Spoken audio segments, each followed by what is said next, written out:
Congratulating that mother for disciplining her child. So joining us to talk more about Baltimore, we've got journalist and blogger Jasmyne Cannick. Nice to see you. Nice to see you. So big difference from the images that we saw coming out of Baltimore last night and tonight, decidedly more peaceful on the streets there. What's your reaction? Look, Los Angeles has been there. I mean, tomorrow we're looking at the 23rd anniversary since the 1992 civil unrest. I think what's really interesting is that people, and when I say by people, I mean the government, I mean the politicians, I mean the community activists and the pastors, they wait until people just can't take it anymore, and then this is what happens and everybody wants to condemn it.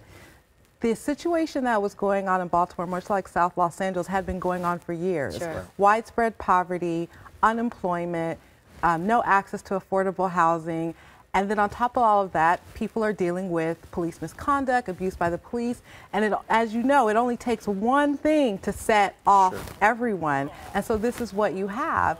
And I think what we all need to be looking at is sort of the bigger picture, and how do we move this nation to a point where we don't have people living in such dire poverty. We don't have people who feel so helpless and hopeless that they feel the only way that their voice will be heard is if they take to the streets in this way. It's a huge issue, and of course we could talk about that for a whole hour, but let's talk about how police handled this yesterday. How do you think they handled this? You know, there's criticism on both sides. You know, the mayor had said she didn't want to turn this into some sort of a militarized state, so she didn't put that as many officers or the National Guard out there.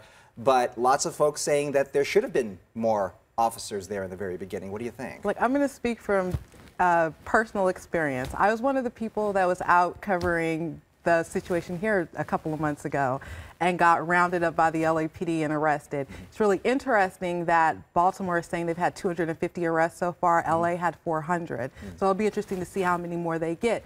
Look, at the end of the day, the police have a job to do and they're going to do it. And I think a lot of people who are out, as was the case here in Los Angeles, were fully aware, look, we're out here, we want to make our voices heard. Sometimes being arrested is a part of that process.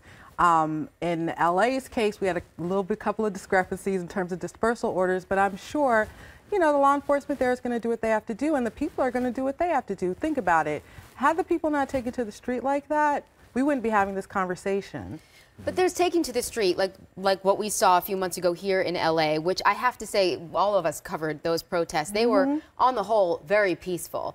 There were arrests, but nothing like we're seeing in Baltimore, where you're torching businesses and cars and destroying property. That's different than protesting, wouldn't you say? That is a form of protesting, and like I said, remember, 23 years ago tomorrow, we saw that here in Los Angeles. So we've been on, and there are still some businesses that have never come back from that. Right. But again, I mean, when you feel helpless and hopeless, a lot of these folks, if people who are watching the news are hearing them talk about what is going on in Baltimore. It wasn't just, you know, this young man. It's a whole series of things. It's systemic. It is, and that is what people need to be looking at, because again, I've heard it said here in Los Angeles quite recently that we're, you know, one incident away from seeing that happen again. But these are very young people also. I mean, a lot of them are very young people. I mean, the inception of this was partially through social media, all of them telling each other to gather together at this one area at one time. So we're talking about some very young people who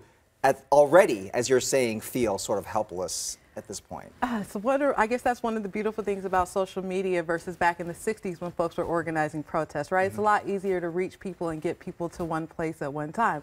Look, you have people of all ages out there. Yes, you probably have a lot of folks more under the age of 30, but I think this is not an issue just for young people. This is an issue for everyone. It's an issue for the business owners. It's an issue for the parents. It's an issue for people my age and younger. I mean, if you fall into this group of people who are unemployed, living in poverty, you know, feel that they're being abused by the police, yeah, you may want to have your voice heard, and that's what they're doing.